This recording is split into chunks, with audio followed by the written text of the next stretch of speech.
चलो बच्चों, let's read the question. The question says, which values of life does the poet emphasize in the poem? So कौन कौन से values of life जो है वो highlight कर रहे हैं poem में poet. और do you think the poem Wind is a didactic poem? क्या आपको लगता है जो Wind poem है ये didactic poem है? Didactic means instruction, आपको कुछ सिखाने की कोशिश कर रहा है ये पोएम.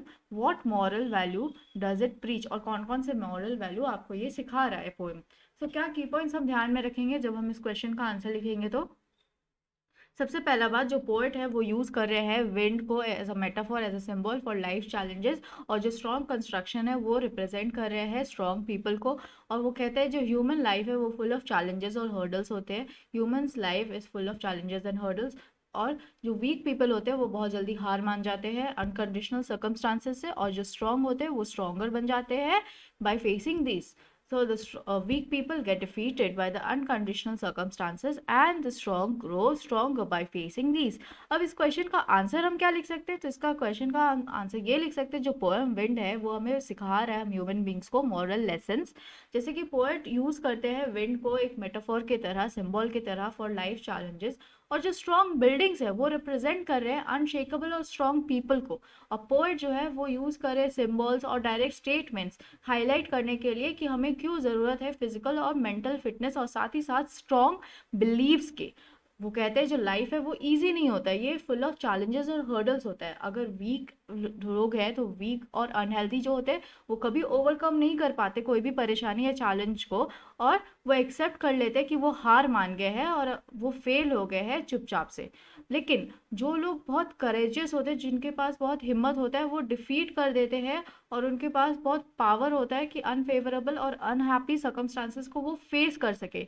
और ऐसे ही लोग जो होते हैं वो सारे ऑड्स पे जीत हासिल करते हैं और आगे बढ़ते हैं.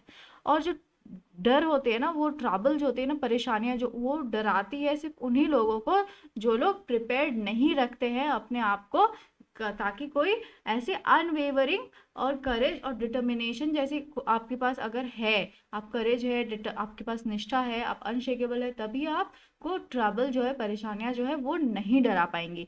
वैसे ही जैसे कि विंड जो है वो बुझा देती है स्मॉल फायर्स को और ग्रो करती है स्ट्रॉन्ग फ्लेम्स को. डिफिकल्टीज जो होते हैं वो पार्ट होते हैं लाइफ के और वो उसे हम अवॉइड नहीं कर सकते कभी भी. लेकिन हम फेस कर सकते हैं डिफिकल्टीज को करेज और कॉन्फिडेंस के साथ. सो एज अ रिजल्ट जो पोम है वो एक डायडेक्टिक है नेचर में. और वो एम्फोसाइज कर रहा है, मतलब हाईलाइट कर रहा है वैल्यू जैसे कि ब्रेवरी, कॉन्फिडेंस और determination. Now, let's frame the answer. The poem Wind teaches a strong moral lesson to human beings. The poet uses the wind as a metaphor for life challenges, while the strong building represent unwavering and strong people.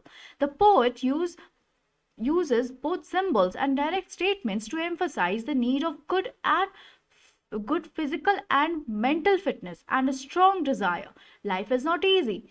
It is full of challenges and hurdles. The weak and infirm are unable to overcome these hurdles and challenges, and they accept their defeats and failures quietly. Those who have the courage defeat the power of unfavorable and unhappy circumstances. Such people